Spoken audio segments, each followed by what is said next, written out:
Saat Yesus tergantung di kayu salib, ada pergolakan di alam roh yang begitu dahsyat, yang nggak terlihat oleh mata jasmani kita.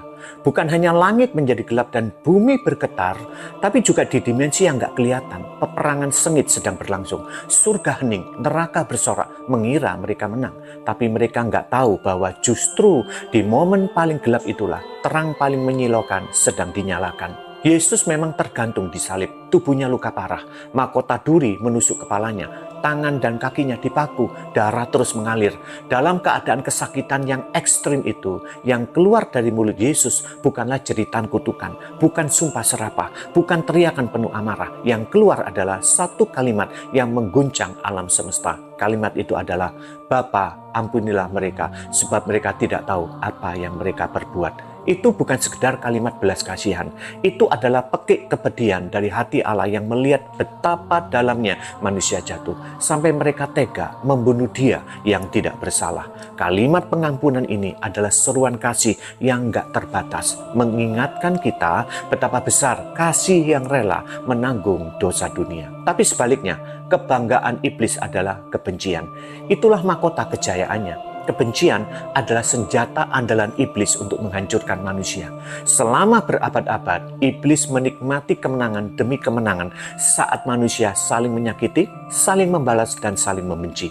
Dari Kain yang membunuh Habel hingga bangsa-bangsa yang berperang demi kekuasaan, kebencian telah menjadi bahan bakar neraka yang menghancurkan umat manusia. Tapi kali ini, skenario itu hancur total.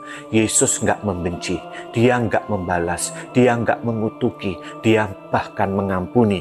Dan di saat itulah iblis mulai panik. Karena ternyata Yesus nggak membalas dengan kekerasan seperti yang selama ini dilakukan oleh manusia. Nggak ada sumpah serapah, nggak ada murka yang meledak-ledak, tapi yang keluar justru pengampunan. Pengampunan yang murni, tulus, dan tanpa syarat. Sesuatu yang nggak pernah ada dalam kamus neraka. Dan itu membuat seluruh sistem kebencian yang dibangun iblis selama ribuan tahun mulai runtuh. Karena kasih ini terlalu radikal, terlalu murni, terlalu kuat. Jika manusia mulai mengerti bahwa mereka bisa mengampuni, bahwa mereka bisa bebas dari siklus luka dan balas dendam, maka rantai dosa yang dibanggakan iblis akan putus satu persatu. Yesus nggak hanya sedang mati untuk menebus kita, tapi juga sedang menghancurkan kerajaan kegelapan dengan senjata yang paling mematikan bagi iblis. Dan senjata itu adalah pengampunan. Dan itulah yang membuat seorang prajurit Romawi yang terbiasa melihat kematian dan penderitaan tiba-tiba berseru, "Sungguh orang ini adalah anak Allah." Markus 15 ayat 39. Hati yang beku, luluh hanya oleh karena satu kalimat pengampunan. Kalimat itu bukan cuma meluluhkan hati tentara Romawi, tapi juga membungkam seluruh neraka. Dan hari ini mungkin kamu sedang tergantung juga, tapi bukan di kayu salib. Di antara luka dan pengkhianatan, di antara tuduhan dan rasa kecewa, di antara rasa sakit yang kamu simpan terlalu lama dan kata-kata yang menyakitkan yang terus terngiang di telingamu. Tapi dengar ini baik-baik, Yesus tahu rasanya.